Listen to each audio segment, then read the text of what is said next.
I worked a job. I think it was my like third job in the industry, and I was a base runner, and it was my first time ever being a base runner, and I learned so much from that second AD. And because I was because I'm quite new at that time, I would have that attitude where like he would tell me to push or tell me to, hurry up things. And I would take it personally. And I'd think and I'd clap back at him. And then he came to me at like a drinks and was just like, I don't mean any hard feelings by this. If you just say, copy that, whatever I say, you just go, yep, copy that. Right.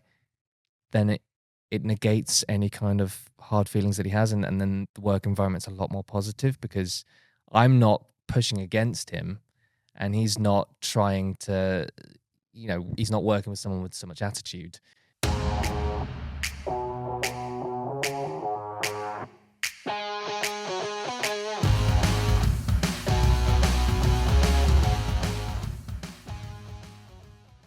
Welcome to Filmmaking Framed, your video podcast uncovering the realities of filmmaking. I'm your host, Daniel Hughes. And I'm your host, Tom Dexter. With us today is runner Chas Harrington. Chas has worked on The Witcher, Grantchester, and Andor Season 2. Great to have you with us, Chas. Great to be here. So, Chas, please can you define the role of a runner? So the runner, there's very different types of runner, but the runner is basically, they assist the AD department or they assist production in making sure that casts are looked after. They make sure that the shoot helps. They help the third AD to keep the shoot on time. And an AD being an assistant director. An AD being an assistant director. So they assist basically whatever department they're a part of. They make sure that it all runs smoothly and they do a lot of the duties that people above them don't have time to do. And it's a lot of fun.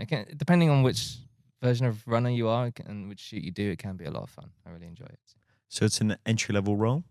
It's an entry-level role, yeah, exactly. So it'd be the equivalent of like a sort of trainee. A lot, it's hard to gauge sometimes when someone is a runner what experience level they're at, because you can still be like 4 years in and be a runner, or you can be just starting and being a runner.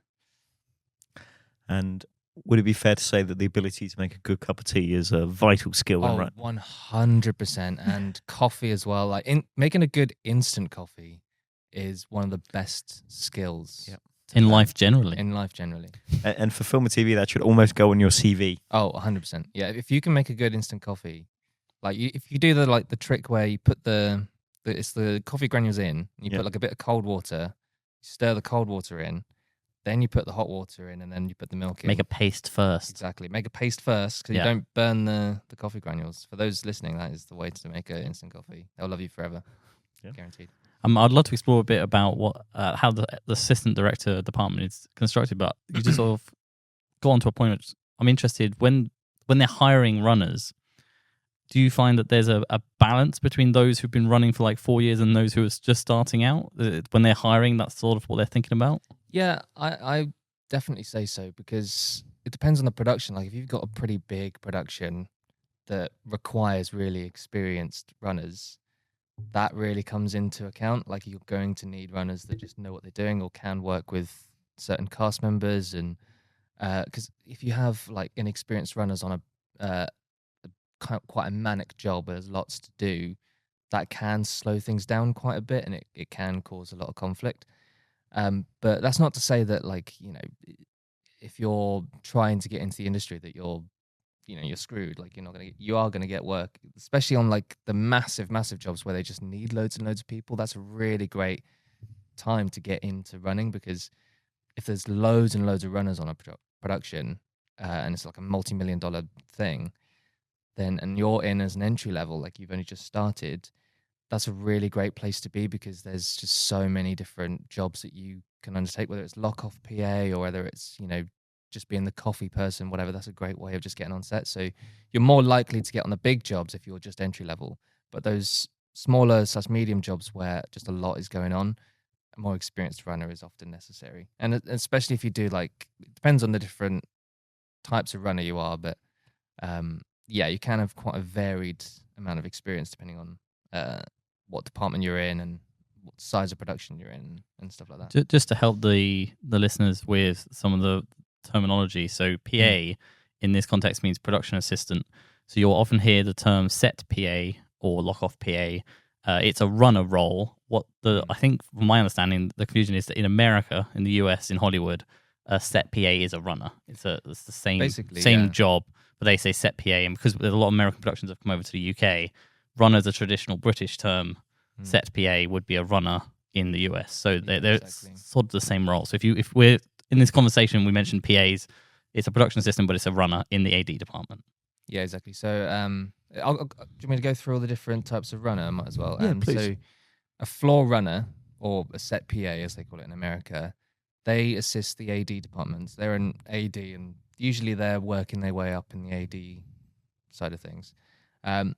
They're usually in charge of just looking after cast members, making sure that miking up happens when cast have stepped on, assisting the third AD with lock-offs sometimes. If it's a bigger production, you'll have a lock-off PAs that will be technically part of locations that will actually do that job for you. But on a smaller one, a floor runner will be most likely required to do that job.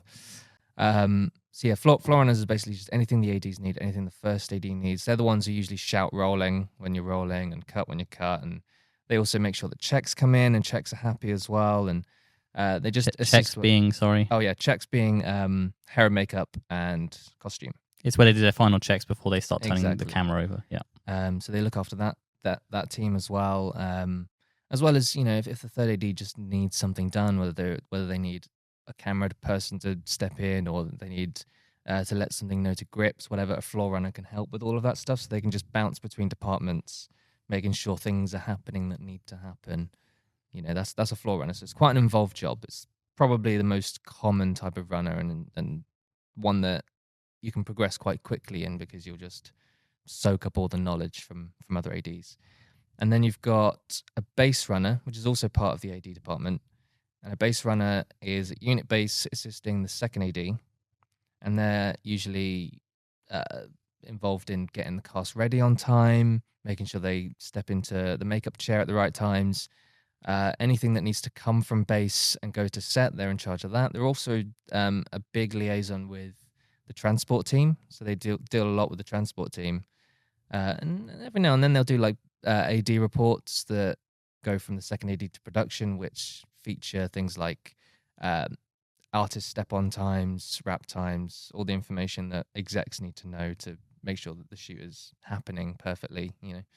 So base runner can be a good job. It can be quite stressful, because it's just a lot goes on in such a short succession.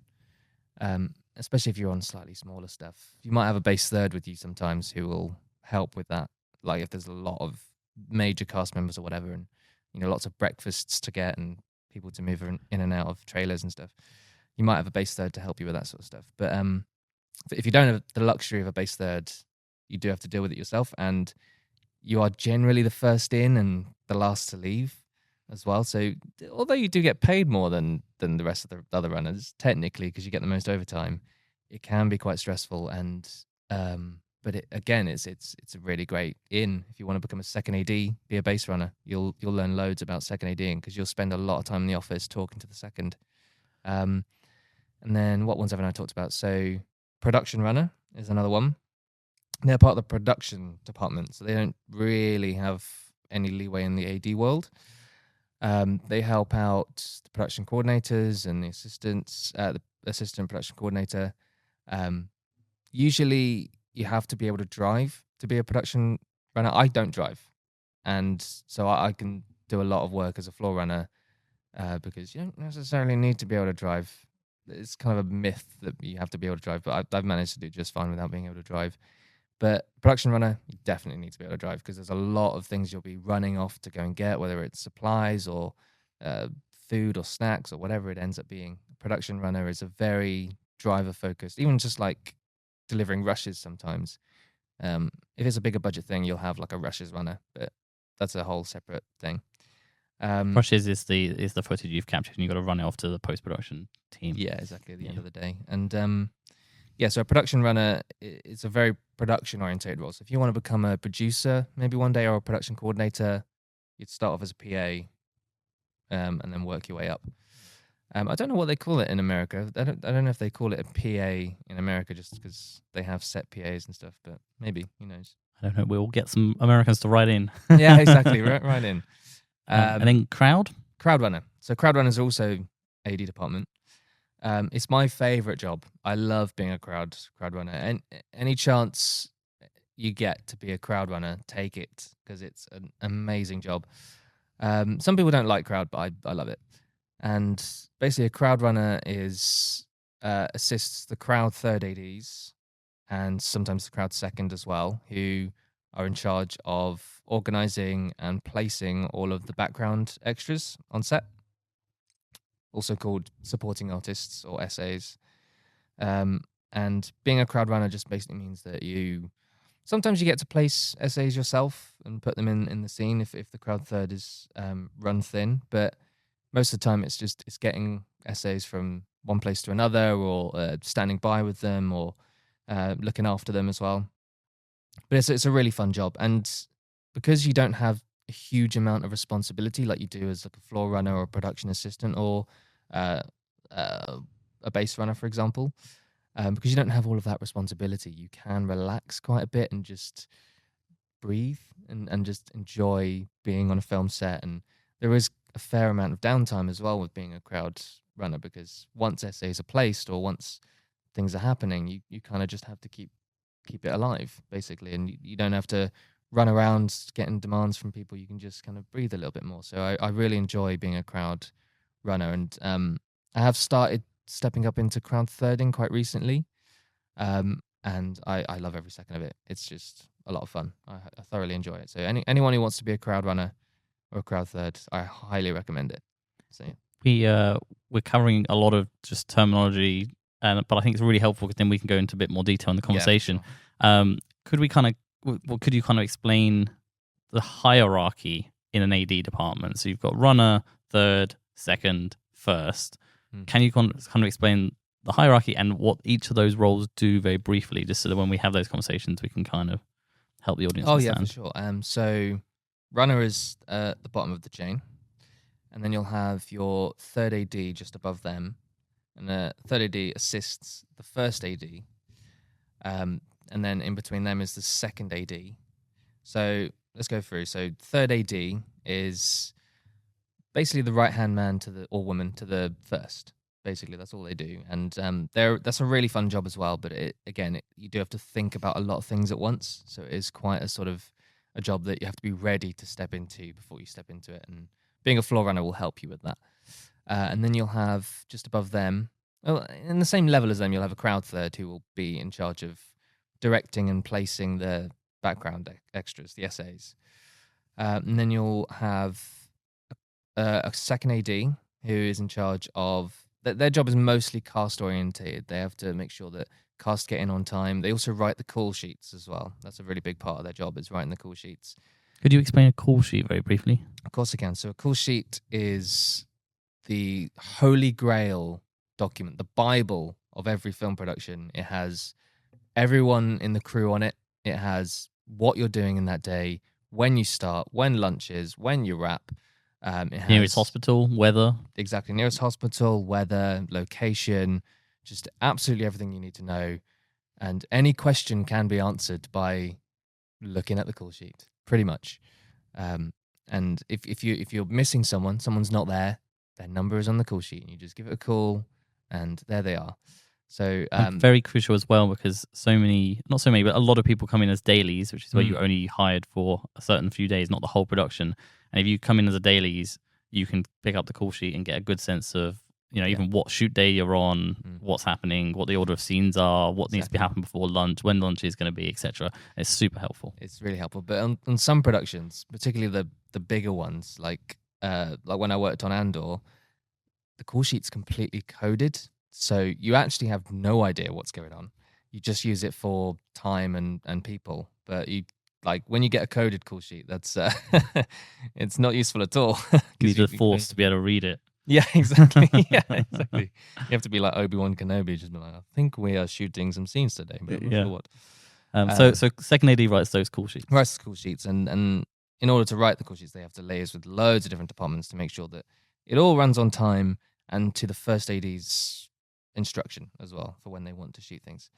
And then the first AD is the right hand to the director. So they're making sure it all runs on time and that they move on without delaying, basically. Their job is to keep time. And that sounds simple, but it entails so much. They have to do a lot to be able to keep time, and the third AD helps them with that. First ADing can be a good job, but it's very stressful. I've not met a first AD yet who isn't going grey, because it's such a stressful job. But it can be a lot of fun. I know a lot of people who want to become first ADs, and I can see why. It's a really involved job, and you can have a lot of fun doing it. They take a lot of information about what's happening on the set from all the different departments, and then also factoring in how that might impact achieving the day, the schedule, like you said. Yeah, exactly. And then also deciding how that information might get conveyed to the director, because what you're trying to do is allow the director to focus on the scene, the cast, what they're actually trying to get, so that you haven't got all this other information bombarding the director. Yeah. They want to make sure that the director can be as creative as they possibly can without like having them worry about all the logistics of working on a film set. That's the first AD's responsibility. So a good first is noticeable. Like, it's really noticeable when you got a good first and when you got a bad first. So I think that's one of the myths, isn't it? That people who don't work in the industry at all assume the director's in charge of the set. But the director is actually in charge of the scene. The first AD is in charge of the set. Mm-hmm. And so they're both very crucial, because you can't get the scene if the set's not running, and you can't. Yeah. But on that same point, what's really interesting is I've worked with quite a few really good first ADs that are just kind of almost betrayed by bad directors. I've seen that quite a lot too, where like when I worked in Grantchester, there was a director called Rob Evans. He won't mind me saying this. He was an incredible director, absolutely amazing. But he was also an AD turned director, and we ran early most days and still didn't compromise on the quality of the scenes. And that's just because he knows what he wants and he knows how to communicate it very effectively, and then just doesn't need to do more takes than necessary, because he's just envisioned it so well. And when you work with directors like that, they make first ADs look really good, just because if a director knows what they want and can just achieve it effectively without compromising their quality, they can essentially run the shoot to time without the first AD having to push and push and push. So the first AD is getting the day every day, and they're like, well, this first AD is really good, but it might not be the first AD. And it happens the reverse as well. Like, a bad director can make a really good first AD just look really bad, because the director they'll refuse to move on, and thus it affects every other department, because they all have to stay later, and then the first AD is pulling their hair out, just like, I want to move on from this scene, but the director won't let me. I imagine though first ADs that are really at the top of their game will hopefully be able to mitigate that, because they'll know the director's like that, and they'll either come in softly with the director, exactly, and say, oh, it's going, because that's how the director is, or they'll come in really hard with the director and say, it's not what happened yesterday is not going to happen today. Guy Ritchie, I found out quite recently from someone who worked with him, Guy Ritchie's a very hands-off director. He will pretty much let his first AD direct for him, which I think is really strange. Like, he'll just sit in a trailer with his monitors up and then just radio notes to the first AD. And I'm like, I think that's quite strange to me. It is strange. It seems to work, I guess. Yeah, I guess But so. also, I guess he would have to have a lot of trust in that first AD. I presume it's a first AD who has the ability to do that. Yeah, exactly. Otherwise, it would fall apart. Exactly. I think maybe it's because Guy Ritchie does about 4 films at once. Maybe he can direct all 4 of them at once, like one on each monitor kind of thing. One of the best ways to describe how power on a film set works is a scene in Game of Thrones. It's season 2. Varys and Tyrion are talking, and Varys asks him if there's a sellsword in the middle of a room, 3 great men, a rich man, a king, and a priest all command the sellsword to kill the others. Who lives, who dies? Where's the power? And Tyrion can't figure out, and Varys says, power is a trick. It's a shadow on the wall. It lies where men believe it to lie. And it very much is how I've seen it work in terms of who is making decisions, the producer, the director, the first. It is about those relationships and where people feel it is and how they carry themselves and how they handle themselves in the production meeting. And it isn't always the person whose position you would think is the one deciding that is the one really making things go where they end up going. I'm going to request that gets put on every call sheet. At the end of time. I mean, there's an interesting question there. So when you come in on a set, a new project, presumably you need to assess the power dynamics. What's your process for kind of getting a sense of the dynamic between the third AD and the first AD and the director? And Oh, that's a really good question. The dynamic's different every job, and it can ruin a job sometimes if the third AD and the first AD don't really work well together. It can really affect a job. But things trickle down. So the personality of the first will trickle down to the personality of their thirds, and then so on and so forth. And same with directors as well. It all trickles down. I've worked on jobs before where the first AD can be a total bastard and then punishes the third for it. And then the third becomes a total bastard and punishes their runners. And then I've worked on other jobs where first ADs are just the nicest people, and they just communicate their frustrations in a really positive way just to make sure that there's no hard feelings. And then that gets translated back down. So finding that dynamic is really important. And, for any third AD who really wants to be successful, if a first AD is a bastard to you, just absorb it like a sponge. stop it with you. Exactly. Stop it with you so that you don't become a bastard third, because it does trickle down. If you can stop it like the Hoover Dam, then you'll save a lot of people's I think personal lives. that's probably true for anyone in Yeah. any other department. If your production designer's awful and you're the art director, then don't pass that down, or the locations team, or any team really. Yeah, no, I 100% agree. Yeah, I can't emphasize it enough. And it is a real skill, because we've all, in our day-to-day lives, you've been one where someone cuts you up and then you're like, well, fuck that guy. And then you then get grouchy, and it's amazing. It's like a Mexican wave, how negative emotion can move through groups of people. So if you can just, and it is, as I say, it's a skill. If you can hold it with you, everyone downstream benefits. 100%. And for sure. What is easy to be lost in the moment is you can be on a production for quite a long time, and keeping goodwill between departments. It's like, and honestly, is a skill. And often it's a piece of advice, and I'm now taking a slight risk that I am not offering as much anymore, because it's one of those pieces of advice that I maintain its truth, but potentially it's better coming from people lower down the chain. But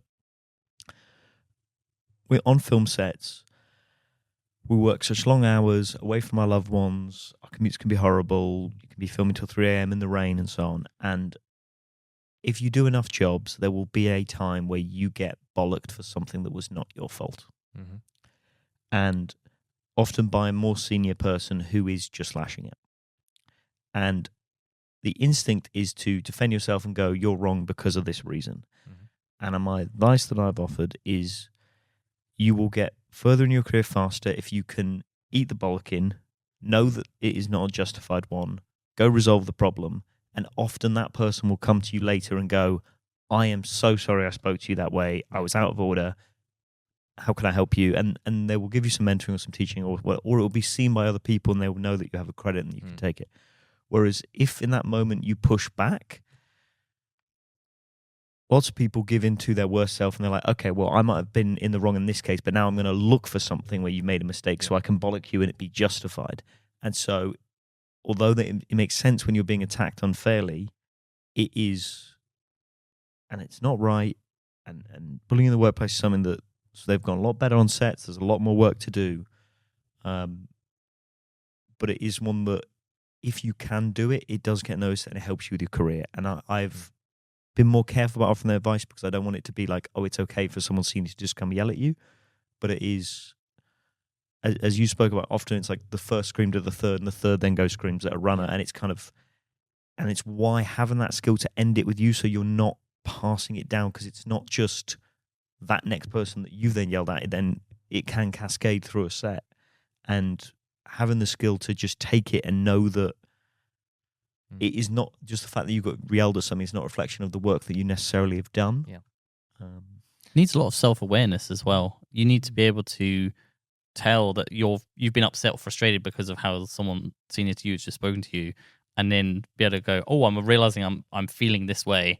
Okay, let me just take a moment. Whatever works for you to just let it dissipate and then carry on with your job. But it does take experience and self-awareness, and there will be people listening to this who will be like, oh, I can't do that because when I'm upset, But it does, with time, you can learn it. Yeah, and on that same point, like I worked a job, I think it was my like third job in the industry, and I was a base runner, and it was my first time ever being a base runner, and I learned so much from that second AD, and because I was because I'm quite new at that time, I would have that attitude where like he would tell me to push or tell me to hurry up things, and I would take it personally, and I'd think and I'd clap back at him, and then he came to me at like a drinks and was just like, I don't mean any hard feelings by this.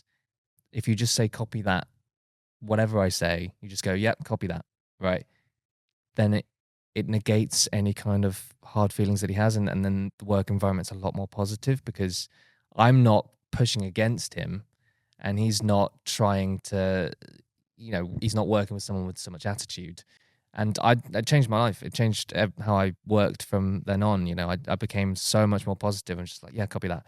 But on that same note, as a floor runner sometimes, especially on the worst jobs that I've ever done, as a floor runner, you then have that mentality where even if something isn't your fault, even if it's very obviously someone else's fault and you get blamed for it, which has happened to me many times, you cannot clap back no matter what, right? Especially if it's like your first AD blaming you or whatever, you just can't clap back and you have to absorb it. And it started to put me off being a floor runner because eventually after a while it grates on you and you start to get a bit like, oh, I really don't enjoy being told off for things that aren't my fault. So if you are quite emotionally resistant and like tough skinned, you can probably handle being a floor runner, which is why I love doing crowd, because even if something is your fault and you do have to say copy that, it's still very much more like a family because you are in the crowd department. You're not necessarily, and it's easy for people to know if it was your fault. Like if exactly. there's a bunch of two of the crowd have gone to the toilet just before they're supposed to be in a scene, that's your fault. Yeah. So people will say that, whereas if something else that they would just know it wasn't meant to be crowd's responsibility, so it's easier for them not to do that. Yeah. And even in crowd, like your closest superior is a third AD, and they're not like the first AD who's 50 million years old trying to assert a sort of kind of prowess because they are so much higher up than you. Your nearest superior is just one level above you, and they're about the same age as you. So therefore, it is very much like they don't discipline you in the same way, and it doesn't feel as grating as maybe if you're a floor runner. Yeah, one of the big things I've learned, and this is now an advice to people who are stepping up to be head of department, you really need to watch what you say carefully. And the reason being, it means you can offer a critique either from frustration or from I want to improve. And those are delivered very differently. But in either case, it's the head of department who is just given an assessment of your work. Whereas when you're, in my experience, the location manager or the third AD or something, it's like, it is not, even if you say the same thing in the same tone, same way, if you say it as the head of the department, it is a hammer in a way that if you are just one step lower down in the chain, it's not. Yeah. And that was one of my biggest learnings stepping up. And I work both as a location manager and as a supervisor and location manager, but it's so much better when feedback is coming at the kind of middle of the chain to the juniors. Also, because as you say, the third gets way more time with you, with their runners, than the first does. So the first is having to offer assessments of runners based on very little time, very little focus, because their head is, and the people they're interacting with is elsewhere. And it's really strange because one of the best things about this industry is mentoring and developing people and teaching them to come along. And the higher you step up, the less you are able to do that with the people who are the newest and the greenest and the most enthusiastic. And it's trippy, man. Like, it's crazy.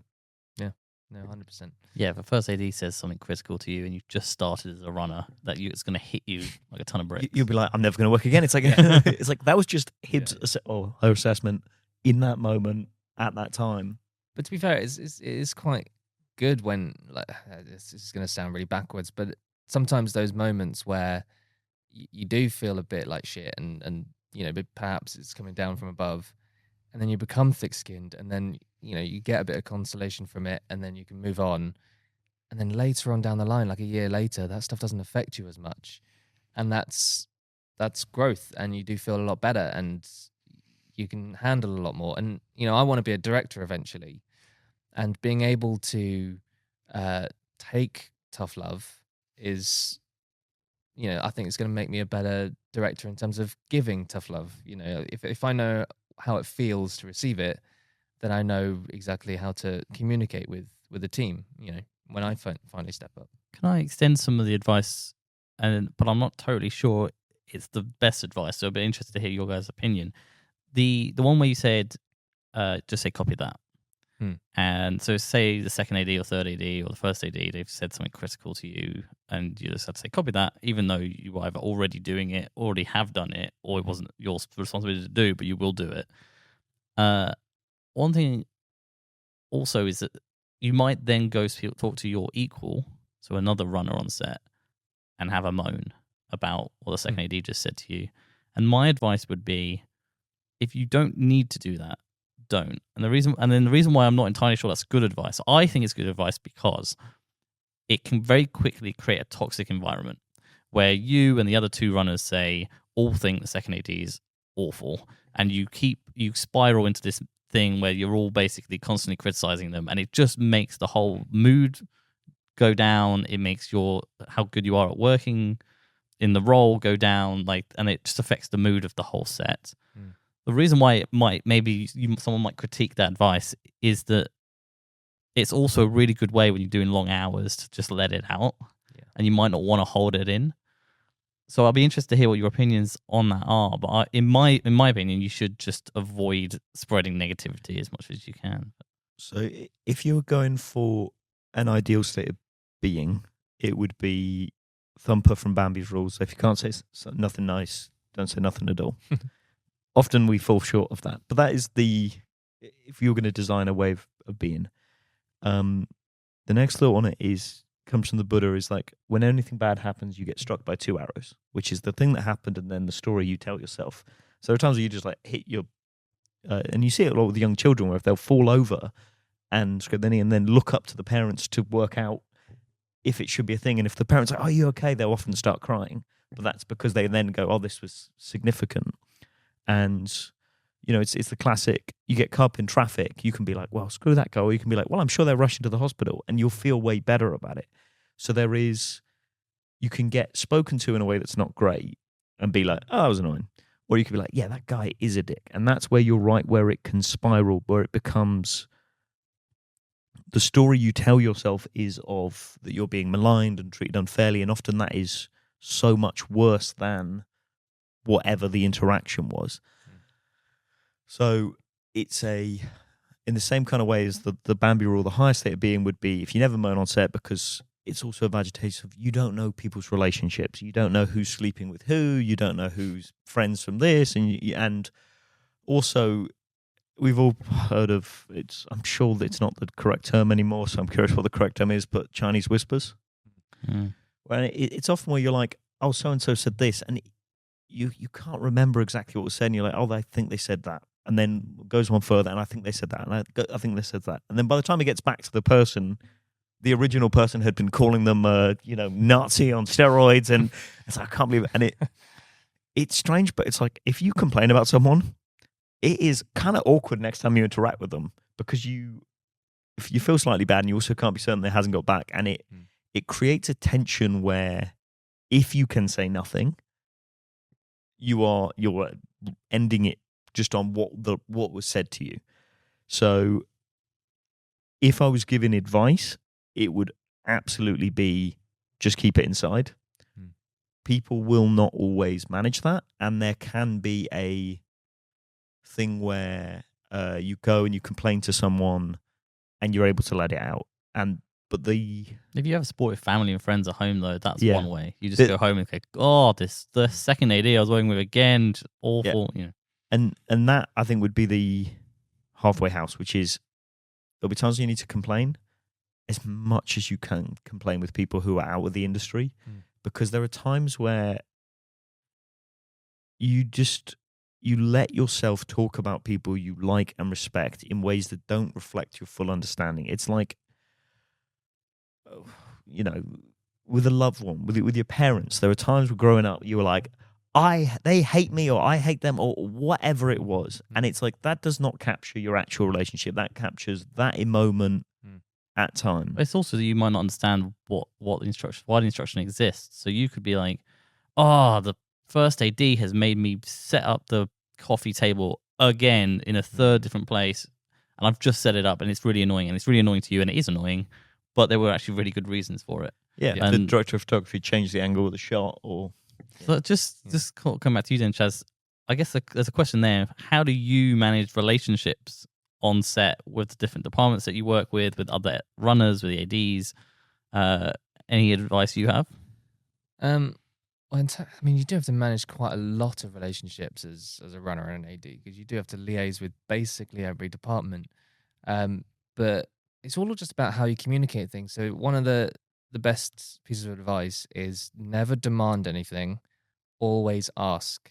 Everything's got to be a question. You can't demand things. That's a great piece of advice. Exactly. And I've met so many runners who have just started and they think that they own the set and they just demand stuff. And then like nothing gets done because no one wants to do things for someone who doesn't ask it as a question. Yeah. So if you need something, if the first AD says, we need makeup checks to be done now, and then you go over to makeup and you say, this needs to be done now, makeup are going to be like, no, I've got to take my time. But if you go over and you ask them and you say, how long do you need for this? Or you ask them, can these checks be done in final checks? You ask them a question, they'll be like, yeah, it's fine. And then they'll bring them to set. One of the people I admire most that I work with is a lead man security called Cameron Lindsay. And a piece of advice he's offered me, and I remind myself of it so often when I'm on set, is people run on blood, not oil. And what he means by that is that we are emotional beings. And so often it's like the thing you're asking, they know you should be asking them. They know it is the appropriate time to ask it of them. But if you ask it as a, hey, can you do? Then they'll be like, they feel like they're doing you a favor and it feels good to do that for you. Exactly. Whereas if you're like, where's this thing that you know I should be needing from you right now? People will be like, well, screw you. And you know, defensive, yeah. Yeah, Exactly. even if they know it is the time for the request, it's their job to do the request, people will, and that's what I say. It's what I say is like people don't run on oil. Yeah. Because you can't ever get annoyed at you when you turn the ignition. It's like, yeah, that's how it works. But those people are like, well, screw you, man. Like, literally. Could you talk a bit about the relationship between you as a runner and cast? So something that some people want to realize, a lot of people will try and get in as runners either because that's an entry level role and they want to be on set, or they want to be a director eventually, or whatever it is. But they almost immediately have to interact with the cast in some way, in a way that other departments might not. What would your advice be for new runners coming in when they have to interact with potentially quite famous people? I mean, casts love to be just treated like people, generally. Some casts can be difficult, and that's fine. But if a cast member is difficult, like you can't ever like show them that they're making your life difficult. You just have to put on a smile and be like, yeah, it's fine, yeah, no worries. Having conversations with them, normal conversations like you would a friend, is my way in from cast members. And anytime I've done base running, you know, you got to walk from their trailer to the hair and makeup trailer or whatever. That's a great time to just be like, how was your weekend? Did you have a good time? You know, what you've been up to? And actors don't mind. They talk to you about that sort of stuff. And I was quite lucky because I started working on loads of low budget stuff. So a lot of the cast members that I first interacted with weren't actually that famous. So I didn't feel any kind of starstruckness towards them or anything like that, or any kind of nerves. I just talked to them like they were just normal people. And that carried over to when I started doing like bigger stuff and started working with larger actors who are bigger names. And they just like being treated like people, you know, just normal human beings. Even on the low budget stuff, though, some runners I've witnessed, they can, just because the cast can be treated very preciously, for good reason. But it means that you kind of realize how important cast are, so you kind of don't want to talk to them. Right. Because you don't want to upset them, because you're not sure how to interact with them because they're the important person. So even if they're not famous in the wider world, on the set, they're really critical and everyone treats them so preciously Yeah. Have you witnessed other runners struggling with that? And Yeah, sometimes because some runners can get quite nervous around casts, especially if maybe like they're talking slightly too loud and you have to tell them to be quiet. That can be quite a touchy thing for some runners to just, shush cast members who are like big actors or whatever. But you get used to it, and once you do get used to it, it's totally fine because they don't actually care. Like the actors don't really mind. They're not going to get you fired, right? If you tell them to be quiet for 1 second, or even if you interrupt their conversation to get them on set, whatever it is, they're going to be fine with that. They're going to be totally fine. And if you approach them with the same advice you gave, and you say, "How long do we need before you get Exactly, ready? yeah. Do you need this? Is it all right if we get you on set now?" 100%. Then it's the same as if you go in demanding to the actor. I guess you've got the same problem. Yeah. That advice applies even to actors. Yeah, for sure. Like, if you're interrupting their conversation, you go like, "Oh, sorry guys, they're asking for you on set. Do you mind coming over?" They'll be perfectly happy to facilitate your request. And that's just the best way of dealing with casters, is to treat them like normal human beings, like you would any other department, basically. Could you list through some of the day-to-day roles you'd have? Let's start with floor runner, and then maybe we'll look at crowd. What, as in like? Well, your day-to-day tasks on a set. Yeah, When you first arrive in the morning, how early are you arriving? What's the first things you have to get done? Mhm. And then you're turning over on the shots. What are you sort of focusing on? It does vary depending on the budget of the production, because sometimes some tasks that I might do as a floor runner, this really only applies to floor runner, to be honest, but some tasks as a floor runner you do on a smaller one, and then someone else does it on a bigger one. So when you get in the morning, if you're a floor runner, you will just check in with your AD team, see what's going on, and then very often you'll sort out the tea table, and then bring the tea table to set, and you'll go with. Sometimes you might have to assist checks with some like loading up onto buses and things, but it's mostly just shifting out of unit base. That's what a floor runner does in the morning. And then when you get there, it's setting up tea table. Again, sometimes on bigger productions, you won't have to worry about tea table at all. Like a catering company will do that, or locations will deal with it. But if you have to deal with it, then you'll have to find power for it, and then you'll have to set that up. And then you have to stand by for when cast arrive. And then when cast do arrive, you have to make sure that they get mic'd up or go to rehearsal, whatever the first AD wants. Or locate the green room, presumably. Or locate the green room. Yeah, often you'll do, when you get to set, you'll do a walkthrough with your locations team, and you'll see where everything is. You'll see where cast green room is. You'll see where suitable to put a tea table, where's suitable to put checks, monitors, where's suitable for all of these different things. And then that'll give you an idea as to when cast arrive, where they go, what's going on, who does what. And yeah, you just basically facilitate getting ready in the morning, according to the third. And then if you're a crowd runner, your first priority is getting the crowd ready in the mornings. So you turn up, you sign them in, and then you push them through crowd hair and makeup, and then facilitate getting them to the location. And there's really not much more than that you have to do as a crowd runner, to be honest. But you could have 3 crowd, or you could have 200 crowd. Exactly. And so it might not sound like much, but it could be a huge job coordinating Exactly. a lot of people, and a lot of people who may not have been on set before as well. Yeah, true. And it's a lot of shouting you have to do as a crowd runner, because you do have to wrangle quite a lot of people a lot of the time, and also keep them quiet, and that can be a lot of there's a lot of times when I come home and I'm like, I just need a sore throat lozenge. I've been talking so long. And then base runner is you get cast ready in the mornings. That's your first priority, is to get them into their trailers, look after them, get their breakfast orders, get them over to costume or makeup, depending on what the call sheet says.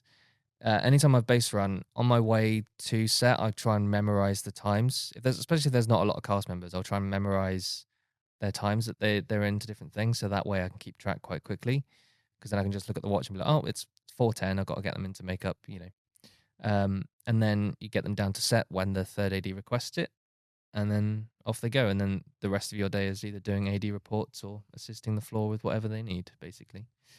And the sort of thing in AD reports is the step on, step off times, those sort of things. Step on, step off, wrap, lunches, any background that are in, any action vehicles that are in. It's just basically a document that the execs look at, so that they know that they're spending their money wisely, basically. So it's quite a sensitive document and goes through a lot of different hands before it ends up in the exec's inbox. But it's a really, really great way of just understanding the sort of pre-processes of a film production. You said base runners get the most overtime because they were in the earliest. If call time was 8 a.m., obviously it varies shoot day, number of casts that does, but when typically would a base runner get in? You can usually expect about 2 hours before call. That's kind of the average.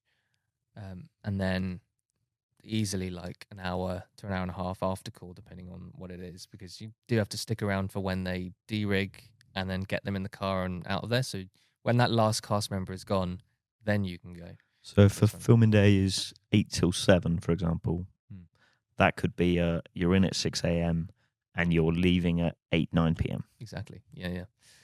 So I always say, like, anyone who's umming and ahhing about being a base runner, I always go like, you're going to get paid more. So think about it like that. I always think that if you're just doing the normal set hours, you're still going to be tired. So you might as well be a little bit more tired, but a lot better off financially. Yeah.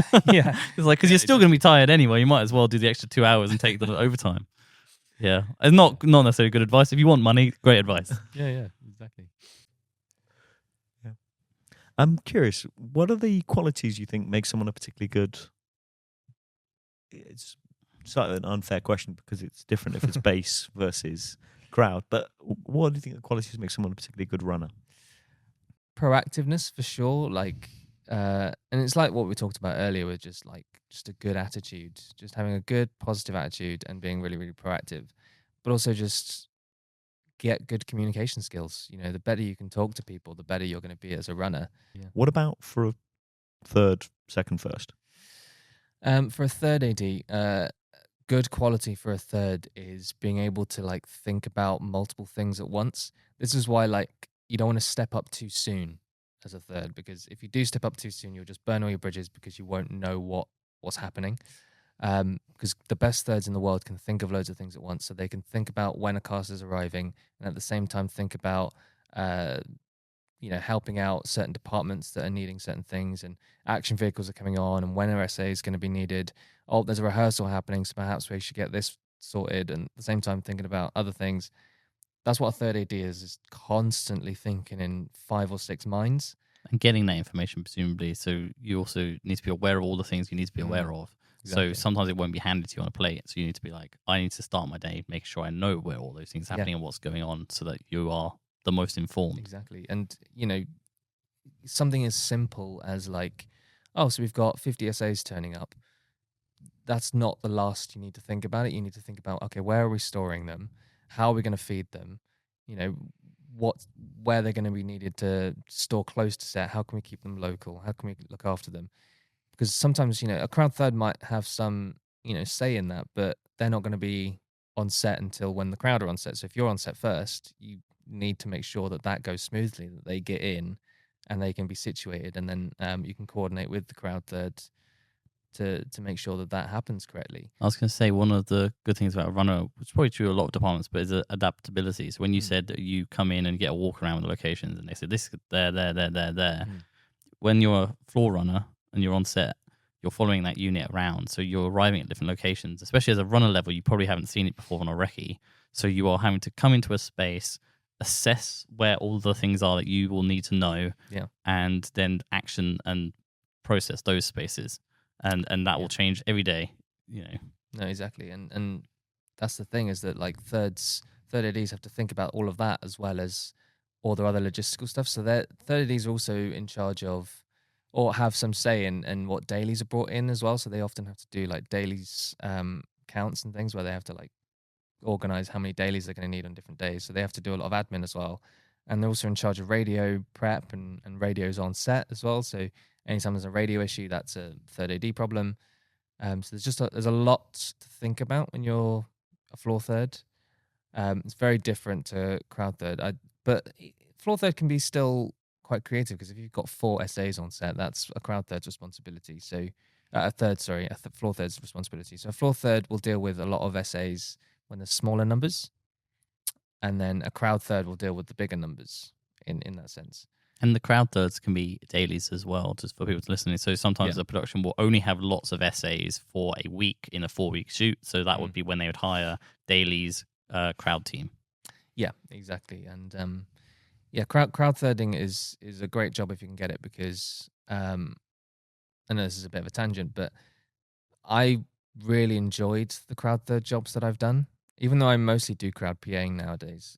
Anytime I've stepped up into doing a crowd third, whether it be for a whole job or for a couple of days here and there, I've really enjoyed it, because, again, for those who want to be directors, being a crowd third is a fantastic job to get into, because it's as close as you can get to directing without actually being sat in the chair, because you get to direct all the different essays and give them all their own little stories and come up with different actions of things that they could do based on what the scene is going to be. Do you get to make quick assessments on which essays would work in which bits as Exactly. well? Sometimes that can be a you thing. Sometimes it can be a costume makeup thing. It really just depends on, like, especially if it's a period thing, the costume department might have a say in who gets featured where and etc.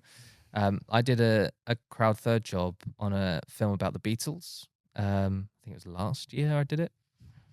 And that job was so much fun, because I was in on all the sort of Beatles days when they were performing. So I was, like, basically directing all the essays, jiving and dancing around. But a lot of that coordination came from working out with the choreographer, who's the best at dancing, right?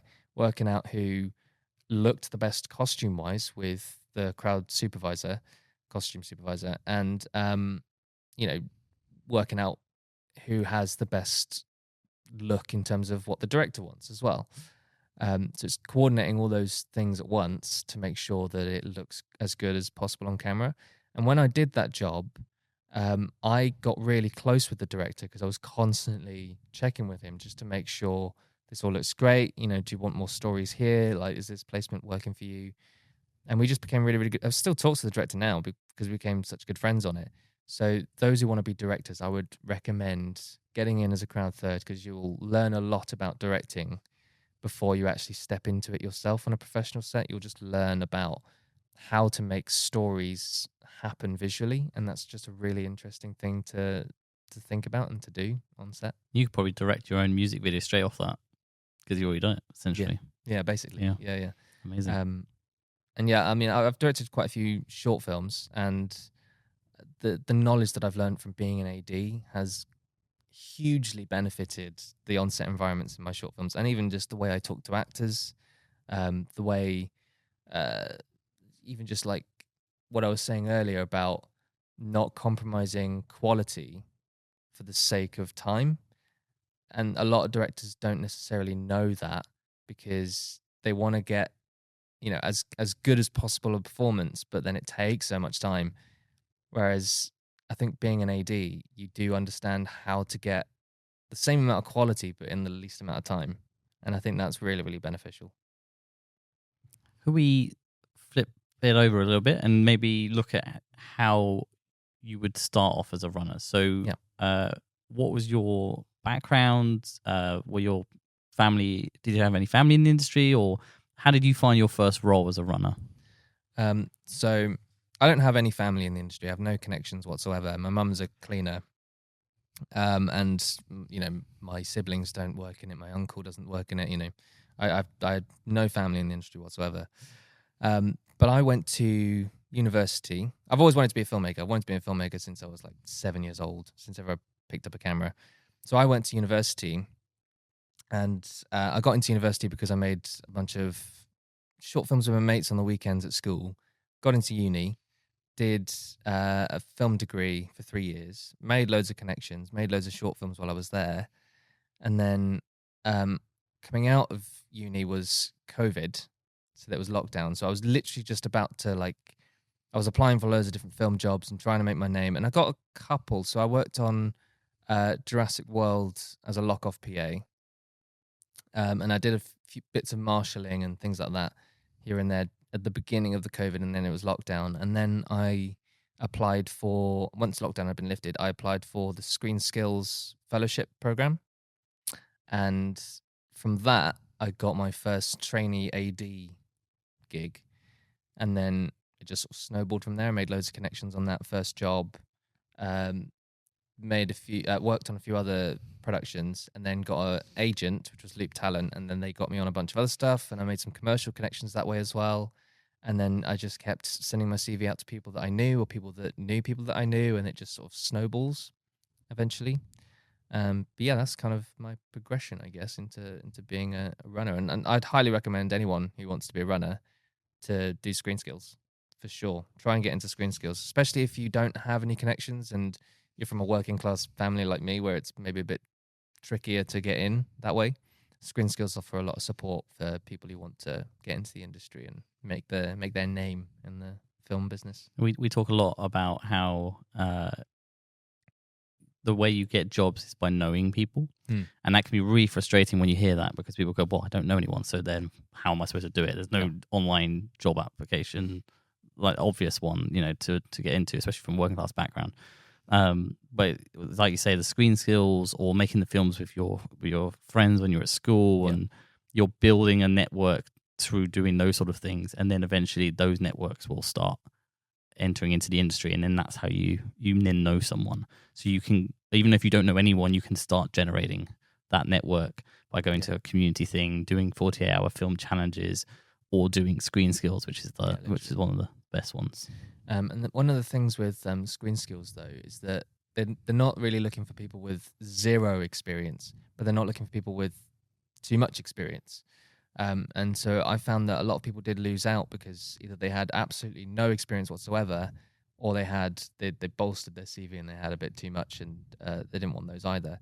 So I would still recommend going on Facebook groups as well, even if it's just, driving kit from one place to another.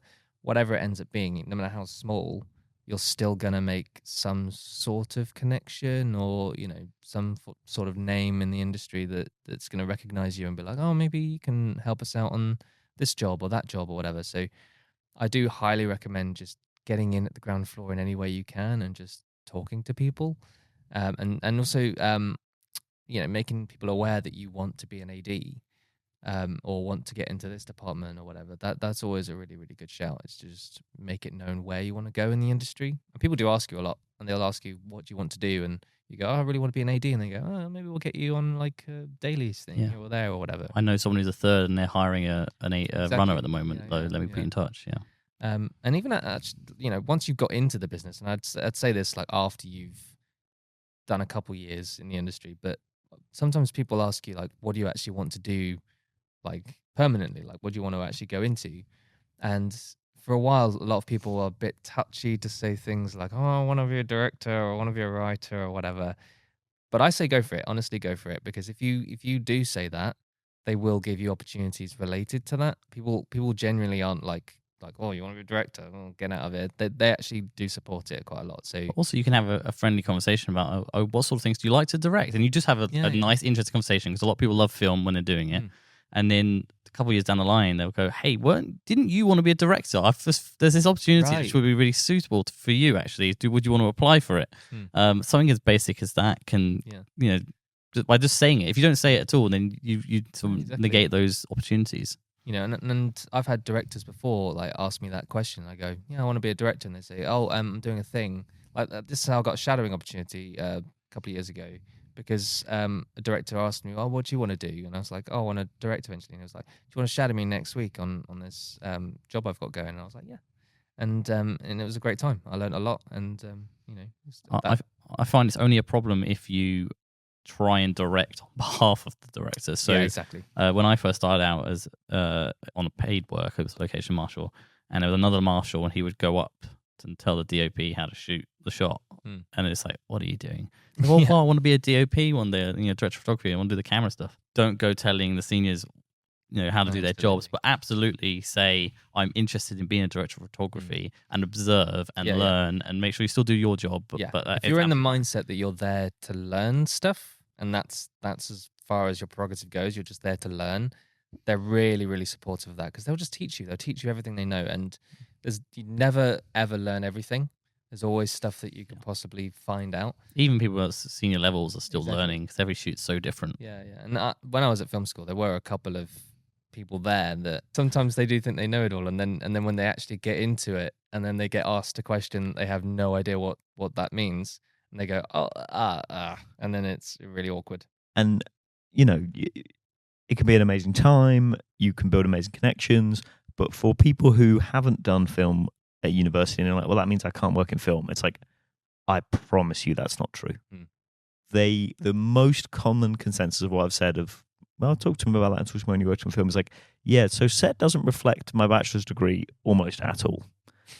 So please, if you haven't done it as a bachelor's, don't stress. You can absolutely work in this industry. And to be fair, that was the same with me as well. Like, I learned a lot at uni, and then I went to a film set for the first time. I was like, that did not prepare me for any of this. I could read 100 books on what it's like on a film set. And they did not tell you how to make the amazing coffee that you spoke about earlier. Exactly. That was not in any. There should be a module on that. There should be. There should be. How to make great instant coffee. No, but so in my view, the one of the reasons you go to film school is the network. So I did a BFI Film Academy when I was 19, but I was studying a business degree, so I wasn't studying film. But a lot of people who did that were 16, 17, and hadn't decided whether to go to uni or not. A lot of them went to various UK universities that had very good bachelor's degrees in film, and all of them wanted to do film production. The networks they made whilst there were more valuable, and I didn't do the degrees, so I can't say, but none of the degrees. So it's, let's say, 100 people go onto a course, 20 of them just wanted to do something at university and probably won't enter the industry. 30 will try but might not succeed, but then 50 of them are going to eventually enter into the industry, and you're friends with a bunch of them. So then when you're trying to get your next runner role, you know that your friend from university has just started on a job, you reach out to them. So what you're doing is you're creating a network on the off, and you take that advantage. The other one being that university offers personal growth for some individuals. So if that's beneficial to you, then going to university, it's worth doing. There are things you learn about how different directors work and stuff. It all passes through osmosis. But my end point, because I can see Daniel judging me through all my opinions, but my end point is it's only what you make of that university degree that is what's going to pay off. So if you go and just sit and do the lectures and you don't really make friends and you don't make stuff at the weekends and you don't try and get work experience, then it's probably a waste of time. Yeah, because you're not going to be able to apply for a job and say, "Oh, I've got this undergraduate degree." They'll go, "Great, so do these 100 people." But if you go, "Oh, I made this film and I did this," and then you just meet someone and they say, "Oh, come shadow me" or whatever, and you take that opportunity and you work hard and stuff, then it's worth it. So all it's doing is opening some doors for you, but you have to walk through them. Yeah, it's absolutely right. And it reflects what you say about the shadow directing opportunity. It's like you've got that opportunity, but you can really utilize that or you cannot. And it's one of the tricks of life is making the most of the doors that are in front of you. Yeah. It's a weird one as well, where sometimes these opportunities are offered out and the person doesn't seem to want to take it. And you're sat there now that, I've been in the industry for like 10 years, you'll go, "Hey, would you like to come do this?" And it'll be a fantastic opportunity for them based on what they've been telling you, and they will springboard for them. And they go, "Oh, well, I might have a holiday booked then," or, "Oh, it's my friend's birthday, so I can't make it. Could I do the next day?" And you're like, "No, take the opportunity." The way I'd say that is, and it goes back to what I was learning as a teenager, it's like lots of people want to be a rock star, but they don't want to go to 100 gigs that are unpaid and load a bunch of kit in a van and drive 300 miles to then get booed by some drunk. And it's like what you think a life involves and what it takes to make it there.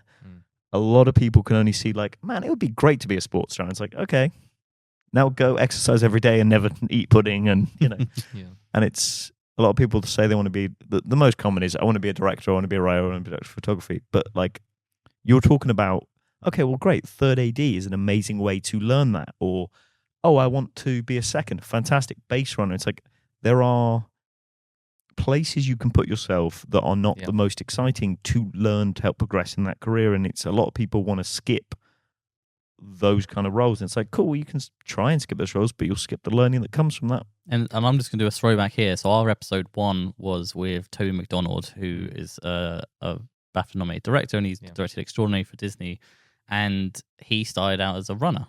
And if you go back and listen to the episode, he talks about how that he transitioned from that into eventually directing. and is now works as a paid director on big TV shows for Disney. So it absolutely is a good route if you take the opportunities. Yeah. I think, and this is only one man's perspective, I think Marshal is the easiest job to get from the outside. I think runner is the best one for determining which department you want to work in. Yeah, I agree, because every job needs marshals, but you don't need to be like a wizard to be able to do them. Like it's quite an easy job, so they will often hire people who are just trying to get in, and then you learn what it's like on a film set, and you do a couple of marshalling jobs, and then people find out you want to be a runner, and then suddenly they take you under their wing, and you become a decent runner, and then that's your career for the next 3 years, and then you move up and move up and move up and move up.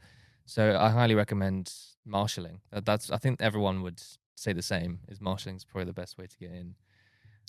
But yeah, on that point of like going into the field that you want to go into eventually, like especially if you want to be like a director or whatever, you do have to be kind of hungry for it. I feel like the best directors and the ones who step up sooner are the ones who actually like seize opportunities themselves and try and cultivate their career a little bit.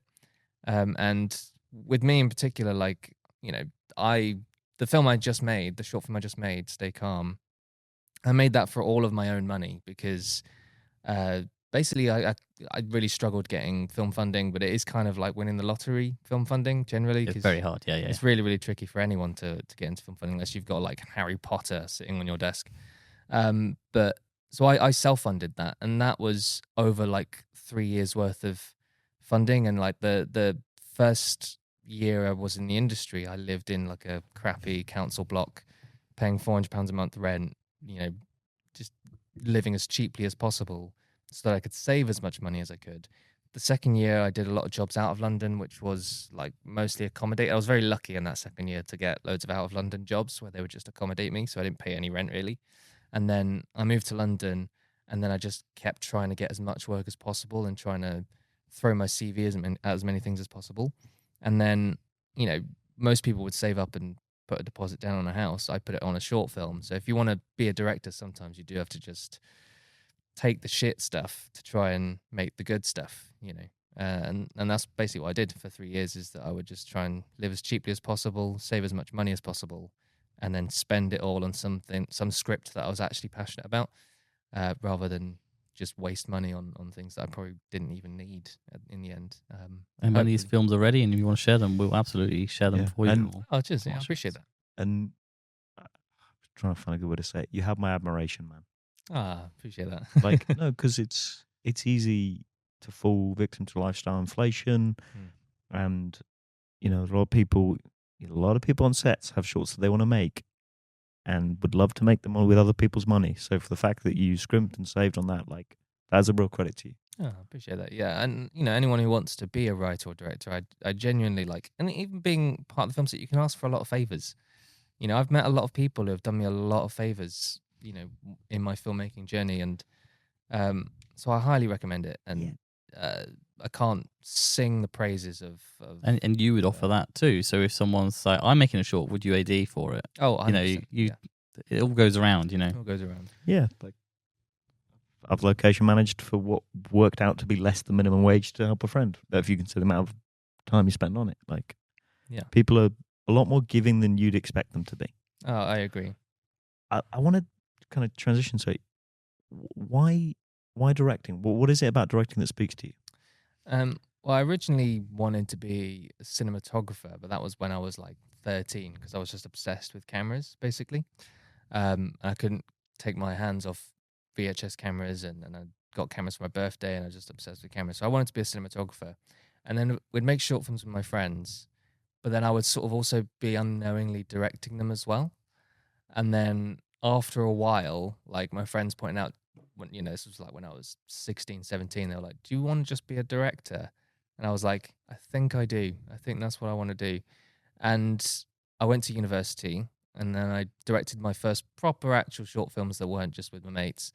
And I had a great time. I really enjoyed it. And I just wanted to keep doing it forever, basically. And I learned how to write as well from editing scripts by my mates who would just make these like kind of bad scripts, and I'd learn how to edit them.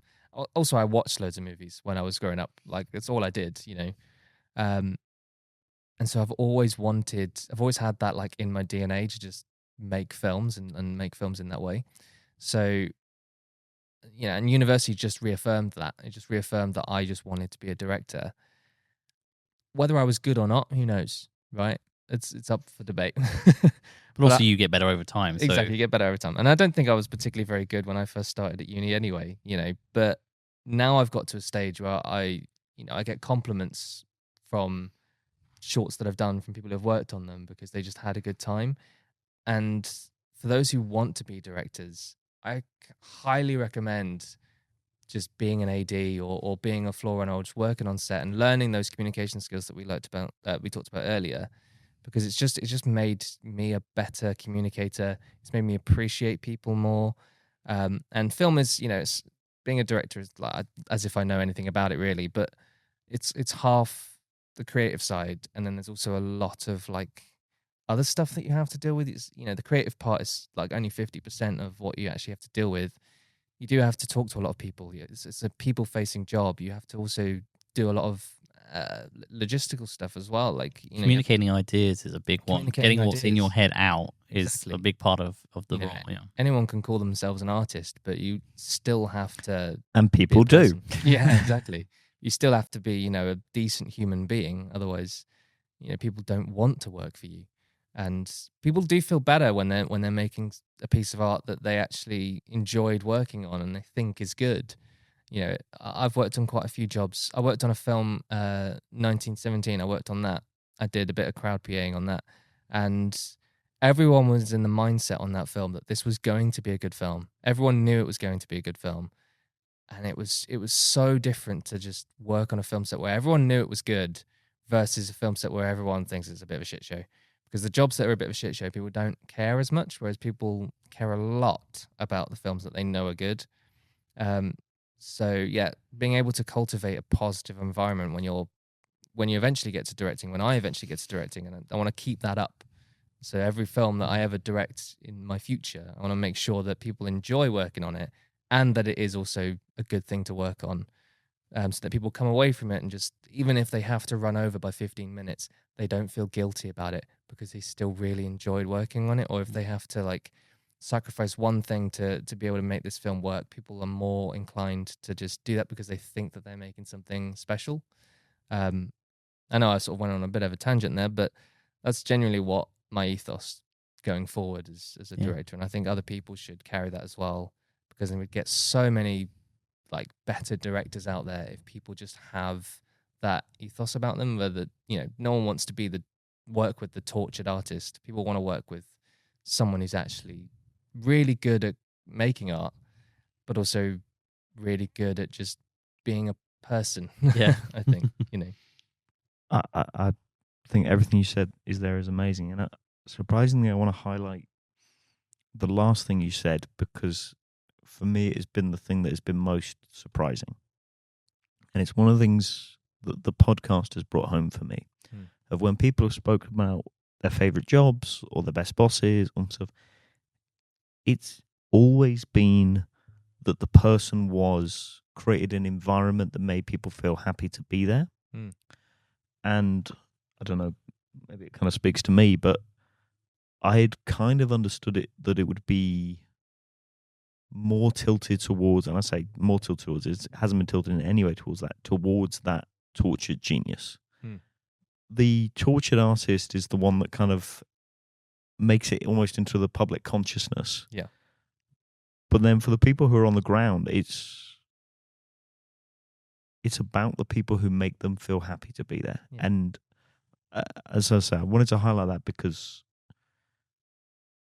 that's not what I expected. And it all trickles down. And I've worked for quite a few directors over the last 3 years, and I've learned a lot from both the good ones and the bad ones.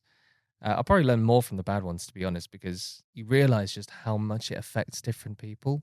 And especially if you're being a runner and the director just can't make a decision. If a director doesn't know what they want and they can't make a decision, and then people have to stay later and people end up sacrificing their own personal lives, or perhaps, you know, they don't know what they want, so the art department are working overtime to try and make sure that they can have a prop that they want or whatever.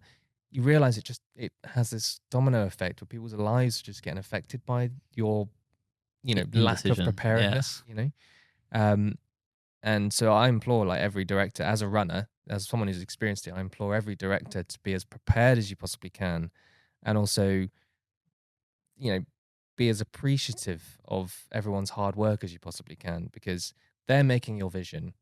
And if you can communicate your vision effectively between all of them, and then even if what they create isn't what you want, as long as you can get what you want without hurting anyone's feelings and without fostering a toxic environment, people will come away from it more likely to help you achieve your vision, and you'll get a better product out at the end of it. And a lot of directors don't realize that being the tortured genius is only going to make their film shitter, because people aren't going to be as careful. They're not going to care as much about putting their work into your work. And I've seen it a lot. I've seen it a lot where directors just aren't very nice, and it all just trickles down, and then everyone's not very nice, and you just want to leave, basically. I think there's a ton of truth in what you're saying, and it sounds silly to say, but I'm more touched than I imagined I could be of and I've worked with a couple who's true, but the notion that directors would have an appreciation of what it is taking from their crew. But I want to challenge you slightly. Go for it. Because Kubrick was not that way. No. And he made some fucking good films. Yeah, or did his editor make some really... I don't know, but it's part of why that myth of the tortured artist endures, is because you can point to people who were... Yeah. Or like Hemingway was... I'm not film set, so maybe it's an unfair example, but I was going to say he was not the nicest chap, but he produced some fantastic books, and it's... But also, I challenge that point that if Kubrick wasn't a cunt... sorry to say the C word. Yeah, no, it's fine. Bleep it out. No, please. You can if he wasn't a cunt, then the film would still been as good, or potentially better. That's proving the negatives. Fucking hard. There was another point I wanted to kind of highlight for people, because working out how to do something good, hard. What's much easier, and a trick that I recommend for everyone, not just film, is the power of inverted thinking. So it's way easier to work out how to fuck something up. Right. And then do the opposite. So, how to have a shit marriage? Well, you never communicate, you never spend quality time, you just overspend money, and like, cool. Well, the reverse of those things, pretty good basis. Or how do I make sure I don't, how do I make sure that I never lose weight and put on muscle? Well, I'd never train, I get shit sleep, I make sure my diet's terrible, and it's like, all right, well, if I flip that, I'm on to a pretty good. Sure. And if you're in a new position, you're working out, how do I do this? Just think, how do I make sure this goes badly? Yeah. And flip it is a pretty good starting place, and then you build from there. Yeah. I 100% agree with that. Yeah, for sure. I've never tried that in my own life, but I'm definitely going to start thinking about it that way. Because it is so much harder than, how do I do this right? It's so much easier, because human beings they do experiments where it's like, if you lose a tenner, that bothers you more than finding 20 quid. Yeah. Because you can only be so happy, but you can be 100% dead. So... Yeah, true. Yeah, so our thinking systems are more geared towards negative events than they are towards positive events. Yeah. So you're working with a cognitive system to go, how do I screw this up, flip it, then how do I do this right? Yeah, for sure. Yeah, so if you're a director, how do I get the day, like, how do I achieve this shot? It's like, well, if it's really chucks it down with rain and no one turns up on time because they don't know when to turn up, and I don't know what I'm going to shoot. Yeah, or I need this love scene in the rain, how would this scene be bad? Well, if I didn't buy the cast had never met before. Yeah. If they hadn't been given a script until the last minute.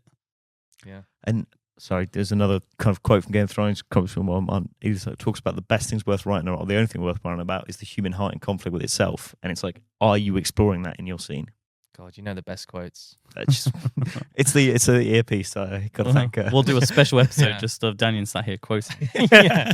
I literally just want to read a book of all of your quotes. I mean, they're not technically your quotes. But I've got one final question. Go for it. Go on. What's the best piece of advice you've ever received?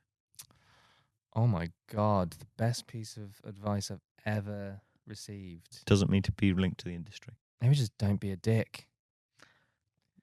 I think about that a lot. Just don't be a dick. Yeah.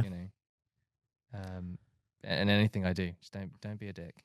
Yeah. DBAD. DBAD. And it sounds silly, but it's like You get told, eat your vegetables, say please and thank you. So it's amazing how many of those truths that they don't seem profound, but then you're like, fuck, so much of life is oriented in that way. Yeah. Don't be a dick is don't probably be a one of the dick. major ones. Yeah, for sure. Wish I had something more profound than No, mate. don't be a dick. But I think if we as a species did better on Yeah. DVAD, Yeah. we'd be in a pretty good place. Amazing. Thank you so Thanks much, Chaz. it's been a pleasure.